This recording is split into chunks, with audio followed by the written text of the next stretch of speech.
Chapter 8. Several weeks went by, during which Martin Eden studied his grammar, reviewed the books on etiquette, and read voraciously the books that caught his fancy. Of his own class he saw nothing. The girls of the Lotus Club wondered what had become of him, and worried Jim with questions, and some of the fellows who put on the glove at Riley's were glad that Martin came no more. He made another discovery of treasure trove in the library. As the grammar had shown him the tie ribs of language, so that book showed him the tie ribs of poetry, and he began to learn meter and construction and form. Beneath the beauty he loved finding the why and wherefore of that beauty. Another modern book he found treated poetry as a representative art, treated it exhaustively, with copious illustrations from the best in literature. Never had he read fiction with so keen zest as he studied these books, and his fresh mind, untaxed for 20 years, and impelled by maturity of desire, gripped hold of what he read with a virility unusual to the student mind. When he looked back now from his vantage ground, the old world he had known, the world of land and sea and ships, of sailor-men and harpy women, seemed a very small world. And yet it blended in with this new world and expanded. His mind made for unity, and he was surprised when at first he began to see points of contact between the two worlds. And he was ennobled as well by the loftiness of thought and beauty he found in the books. This led him to believe more firmly than ever that up above, in society like Ruth and her family, all men and women thought these thoughts and lived them. Down below where he lived was the ignoble, and he wanted to purge himself of the ignoble that had soiled all his days, and to rise to that sublimated realm where dwelt the upper classes. All his childhood and youth had been troubled by a vague unrest. He had never known what he wanted, but he had wanted something that he had hunted vainly for until he met Ruth. And now this unrest had become sharp and painful, and he knew at last, clearly and definitely, that it was beauty and intellect and love that he must have. During those several weeks he saw Ruth half a dozen times, and each time was an added inspiration. She helped him with his English, corrected his pronunciation, and started him on arithmetic. But their intercourse was not all devoted to elementary study. He had seen too much of life, and his mind was too matured, to be wholly content with fractions, cube root, parsing, and analysis. And there were times when their conversation turned on other themes, the last poetry he had read, the latest poet she had studied. And when she read aloud to him her favorite passages, he ascended to the topmost heaven of delight. Never, in all the women he had heard speak, had he heard a voice like hers. The least sound of it was a stimulus to his love, and he thrilled and throbbed with every word she uttered. It was the quality of it, the repose, and the musical modulation, the soft, rich, indefinable product of culture and a gentle soul. As he listened to her, there rang in his ears of his memory the harsh cries of barbarian women and of hags, and, in lesser degrees of harshness, the strident voices of working women and of the girls of his own class. Then the chemistry of vision would begin to work, and they would troop in view across his mind, each, by contrast, multiplying Ruth's glories. Then, too, his bliss was heightened by the knowledge that her mind was comprehending what she read, and was quivering with appreciation of the beauty of the written thought. She read to him much of the princess, and often he saw her eyes swimming with tears, so finely was her aesthetic nature strung. At such moments her own emotions elevated him till he was as a god, and, as he gazed at her and listened, he seemed gazing on the face of life and reading its deepest secrets. And then, becoming aware of the heights of exquisite sensibility he attained, he decided that this was love, and that love was the greatest thing in the world. And in review would pass along the corridors of memory all previous thrills and burnings he had known, the drunkenness of wine, the caresses of women, the rough play and give and take of physical contests, and they seemed trivial and mean compared with this sublime ardor he now enjoyed. The situation was obscured to Ruth. She had never had any experiences of the heart. Her only experiences in such matters were of the books, where the facts of ordinary day were translated by fancy into a fairy realm of unreality. And she little knew that this rough sailor was creeping into her heart and storing there pent forces that would some day burst forth and surge through her in waves of fire. She did not know the actual fire of love. Her knowledge of love was purely theoretical, and she conceived of it as lambent flame, gentle as the fall of dew or the ripple of quiet water, and cool as the velvet dark of summer nights. Her idea of love was more that of placid affection, serving the loved one softly in an atmosphere, flower-scented and dim-lighted, of ethereal calm. She did not dream of the volcanic convulsions of love, its scorching heat and sterile wastes of parched ashes. She knew neither her own potencies nor the potencies of the world, and the deeps of life were to her seas of illusion. The conjugal affection of her father and mother constituted her ideal of love affinity, and she looked forward some day to emerging, without shock or friction, into that same quiet sweetness of existence with a loved one. So it was that she looked upon Martin Eden as a novelty, a strange individual, and she identified with novelty and strangeness the effects he produced upon her. It was only natural. In similar ways, she had experienced unusual feelings when she looked at wild animals in the menagerie, or when she witnessed a storm of wind, or shuddered at the bright-ribbed lightning. There was something cosmic in such things, and there was something cosmic in him. He came to her breathing of large airs and great spaces. The blaze of tropic suns was in his face, and in his swelling, resilient muscles was the primordial vigor of life. He was marred and scarred by that mysterious world of rough men and rougher deeds, the outposts of which began beyond her horizon. He was untamed, wild, and in secret ways her vanity was touched by the fact that he came so mildly to her hand. Likewise, she was stirred by the common impulse to tame the wild thing. It was an unconscious impulse, and farthest from her thoughts that her desire was to rethumb the clay of him into a likeness of her father's image, which image she believed to be the finest in the world. Nor was there any way, out of her inexperience, for her to know that the cosmic feel she caught of him was that most cosmic of things, love, which with equal power drew men and women together across the world, compelled stags to kill each other in the rutting season, and drove even the elements irresistibly to unite. His swift development was a source of surprise and interest. She detected unguessed finenesses in him that seemed to bud day by day, like flowers in congenial soil. She read Browning aloud to him, and was often puzzled by the strange interpretations he gave to mooted passages. It was beyond her to realize that, out of his experience of men and women and life, his interpretations were far more frequently correct than hers. His conception seemed naive to her, though she was often fired by his daring flights of comprehension, whose orbit path was so wide among the stars that she could not follow, and could only sit and thrill to the impact of unguessed power. Then she played to him, no longer at him, and probed him with music that sank to depths beyond her plumb line. His nature opened to music as a flower to the sun, and the transition was quick from his working-class ragtime and jingles to her classical display pieces that she knew nearly by heart. Yet he betrayed a democratic fondness for Wagner, and the Tannhauser overture, when she had given him the clue to it, claimed him as nothing else she played. In an immediate way it personified his life.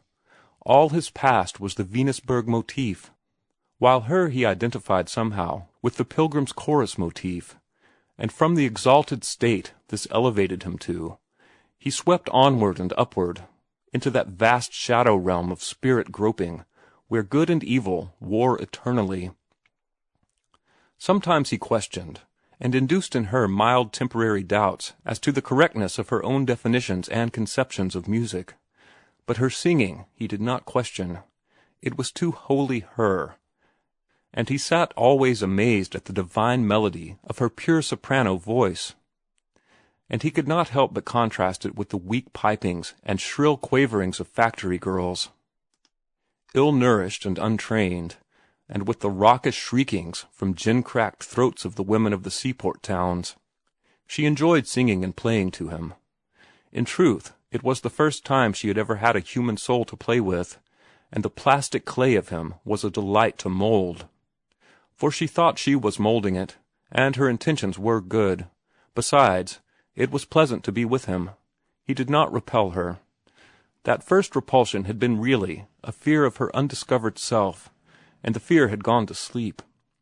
Though she did not know it, she had a feeling in him of proprietary right. Also, he had a tonic effect upon her. She was studying hard at the university, and it seemed to strengthen her to emerge from the dusty books and have a fresh sea breeze of his personality blow upon her. Strength. Strength was what she needed, and he gave it to her in generous measure. To come into the same room with him, or to meet him at the door, was to take heart of life. And when he had gone, she would return to her books with a keener zest and fresh store of energy. She knew her Browning, but it had never sunk into her that it was an awkward thing to play with souls. As her interest in Martin increased, the remodeling of his life became a passion with her. "There is Mr. Butler," she said one afternoon, when grammar and arithmetic and poetry had been put aside. He had comparatively no advantages at first. His father had been a bank cashier, and he lingered for years, dying of consumption in Arizona, so that when he was dead, Mr. Butler, Charles Butler, he was called, found himself alone in the world. His father had come from Australia, you know, and so he had no relatives in California. He went to work in a printing office. I have heard him tell of it many times, and he got $3 a week at first. His income today is at least $30,000 a year. How did he do it? He was honest and faithful and industrious and economical. He denied himself the enjoyments that most boys indulge in. He made it a point to save so much every week, no matter what he had to do without in order to save it. Of course, he was soon earning more than $3 a week, and as his wages increased he saved more and more. He worked in the daytime, and at night he went to night school. He had his eyes fixed always on the future. Later on he went to night high school. When he was only 17, he was earning excellent wages at setting type, but he was ambitious. He wanted a career, not a livelihood, and he was content to make immediate sacrifices for his ultimate gain.